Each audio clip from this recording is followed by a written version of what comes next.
Le Figaro Histoire, 1914, comment on déclenche une guerre mondiale.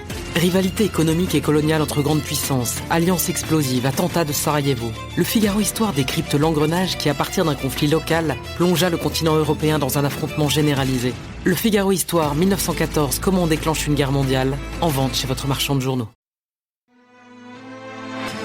Les podcasts du Figaro. Vous avez forcément déjà entendu parler des VPN.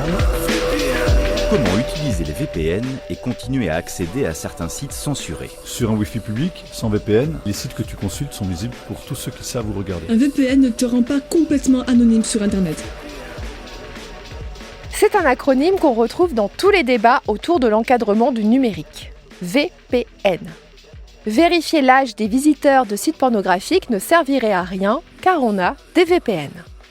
Interdire les réseaux sociaux aux moins de 15 ans serait impossible car les ados vont tous utiliser des VPN. Et l'hypothèse que l'on puisse restreindre l'utilisation des VPN suscite immédiatement des levées de boucliers. Mais c'est quoi un VPN ? Tout le monde en parle comme si c'était évident, mais à quoi ça sert et comment ça fonctionne ? Allez, venez, je vous explique tout en 5 minutes.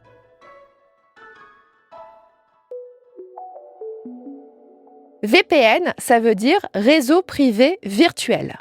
C'est un logiciel, gratuit ou payant, qui va connecter votre ordinateur ou votre téléphone à un autre serveur distant.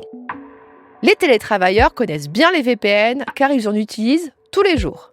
Depuis chez eux, un café ou chez leurs beaux-parents, ils peuvent, grâce au VPN de leur employeur, accéder à tous les outils, fichiers partagés et logiciels de leur entreprise.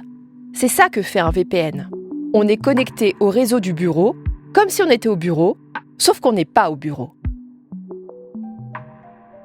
Mais le VPN a bien d'autres caractéristiques qui intéressent les internautes lambda. Ce logiciel chiffre vos connexions, c'est-à-dire que personne ne peut suivre votre navigation en ligne quand vous utilisez un VPN. Enfin, ça, c'est la théorie.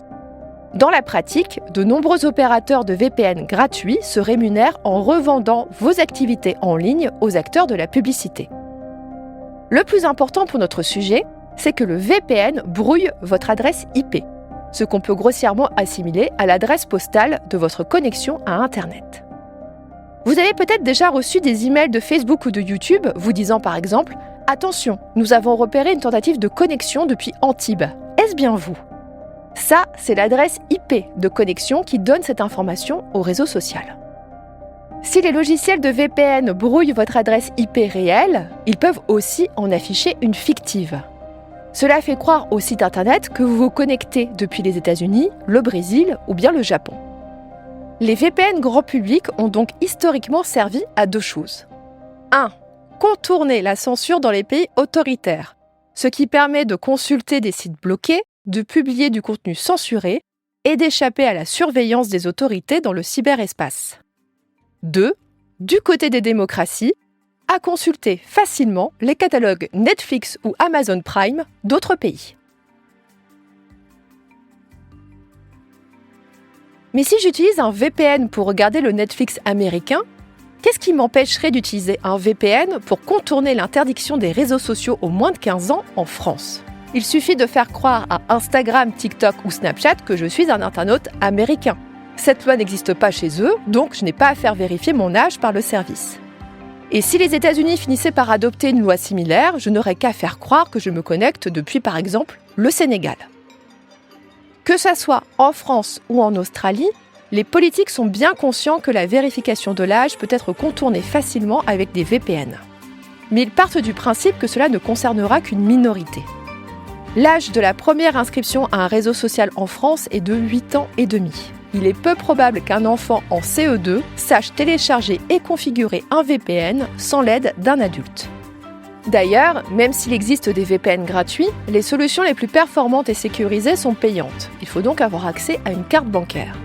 Là encore, cela limite les moyens d'action des plus jeunes sans un petit coup de pouce d'un adulte. Mais cela n'empêche que certains législateurs songent à encadrer l'usage des VPN. Au Royaume-Uni, des députés ont voté un amendement visant à rendre obligatoire la vérification de la majorité de tous les clients de VPN. Voilà qui couperait l'herbe sous le pied des adolescents qui chercheraient à contourner la loi.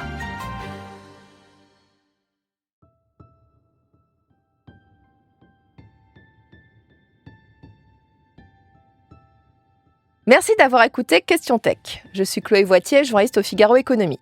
Si cet épisode vous a plu, n'hésitez pas à le partager autour de vous et abonnez-vous au podcast Question Tech pour ne pas rater nos prochaines publications. Vous pouvez retrouver Question Tech sur le site du Figaro, sur Figaro Radio, mais aussi sur Spotify, Deezer, Apple Podcasts ou YouTube. Et n'oubliez pas, dans la tech, il n'y a pas de questions bêtes. À bientôt.